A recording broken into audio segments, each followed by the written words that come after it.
নমস্কাৰ from royal আৱাজ যোৰহাটৰ বাইপাছত বনাই থকা ৰয়েল হাউচটোৰ কথা সকলোৱে জানে। আজি তাৰ ভিতৰৰ এটা ৰুম টুৰ ভিডিঅ' লগতে গোটেই এৰিয়াটো কেনেকুৱা হয় চাওঁ আহক। প্লিজ ভিডিঅ'টো লাষ্টলৈকে চাব, তেতিয়া ফিল কৰিব যেটো সঁচাকে যোৰহাটতে আছেনে।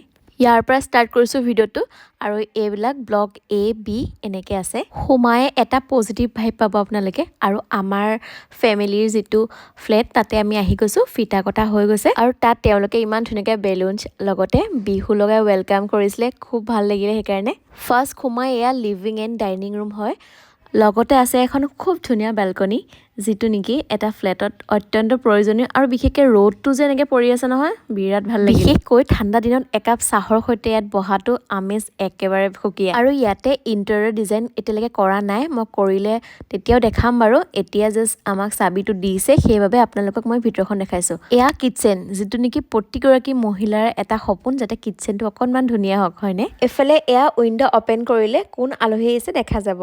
এইটো এটা বেডৰুম হয় আৰু এইফালে চাওকচোন একেবাৰে ফ্ৰেছ এয়াৰ আহি থাকিব, কোনো ছাফকেশ্যনৰ ভয় নাই। আৰু এনেকুৱা ফ্ৰেছ এয়াৰ খাব পোৱাটো লাক লাগিব। আৰু এই বেডৰুমৰ লগত আছে এইটো বাথৰুম, লগতে এইফালে আছে এটা কমন বাথৰুম। এইটো খুব বেছি ধুনীয়া হয়। আৰু যিহেতু এইটো 3BHK ফ্লেট হয় আৰু আপোনালোকে যদি বিচাৰে 2BHK 1BHK ফ্লেটো চাই ল'ব পাৰিব। এইটো মাষ্টাৰ বেডৰুম আৰু এইটো সেয়ে ধুনীয়াকৈ ফ্ৰেছ এয়াৰ পাই থাকিব। আৰু ইয়াতে ষ্ট্ৰেচাৰ লিফ্ট আছে, লগতে garden, children's play area, gym, community hall, open sky meditation and yoga কৰিব পাৰি। বিশেষকৈ পেৰেণ্টছে সিহঁতৰ বাচ্ছাৰ লগত টাইম স্পেণ্ড কৰিবলৈ ইয়াত খুব বেছি ভাল হয়, যিহেতু গ্ৰাউণ্ড ফ্ল'ৰত আছে। কিন্তু মই বহুত ফ্লেটত দেখিছোঁ একেবাৰে টপ ফ্ল'ৰত থাকে আৰু সেইবাবে কিছুমান পেৰেণ্টছ যাবলৈ কেতিয়াবা অলপমান আমনি পায়। আৰু বিশেষকৈ ইয়াত ছিনিয়ৰ চিটিজেনৰ কাৰণে বহা স্পেচ আছে। ৰ'ব, এতিয়া চাব যাওঁ আহক চবচে ধুনীয়া জেগা, সেইটো হৈছে ক্লাব হাউচ। আৰু ইয়াতে ভাল ভাল ইনডোৰ গেমছ আহিব বুলি তেওঁলোকে জনাইছে। আৰু গোটেইখিনি সুবিধা এটা ইয়াতে যদি পোৱা যায় আৰু বেলেগত যোৱা কি দৰকাৰ আছে আপুনি কওকচোন বাৰু। আমি ইয়াতে আহি গ'লোঁ আৰু জাষ্ট মই দুৱাৰখন খুলিছোঁ, ৱাও, সেইটোহে মোৰ মুখৰ পৰা ওলাইছে।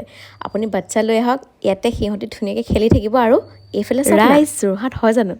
মোৰতো যোৰহাট হোৱা নিচিনা ফিলেই হোৱা নাই, মই ক'ৰবাত উৰি থকা নিচিনা লাগিছে। আৰু আপুনি কমেণ্ট কৰি জনাওকচোন এইখন কোন ঠাই নিচিনা ফিল হৈছে আপোনাৰ বাৰু, কমেণ্ট কৰি যাব দেই।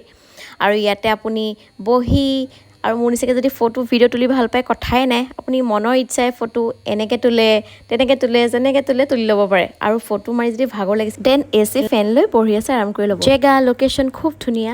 The ambience of Royal Awaz is very wonderful and thank you Royal Awaz Jorhat. ভাল দিনততো ভালকৈ এসাঁজ খাবই লাগিব নহয় জানো। আৰু আজি আমি এয়া ধুনীয়াকৈ হাঁহে মাহে এসাঁজ লাঞ্চ কৰিলোঁ আৰু এই লাঞ্চটো আমাক দাদাৰ ফালৰ পৰা দিলে, থেংক ইউ। আৰু আপোনালোকৰ সকলোৰে মই কমেণ্টবোৰ চাই ৰিপ্লাই কৰিম দেই। বাই। কেনেকুৱা টেষ্ট? মজা পুৰা চুচি আছে নি? একদম বাতি শেষ কৰি দিছোঁ খাই খাই।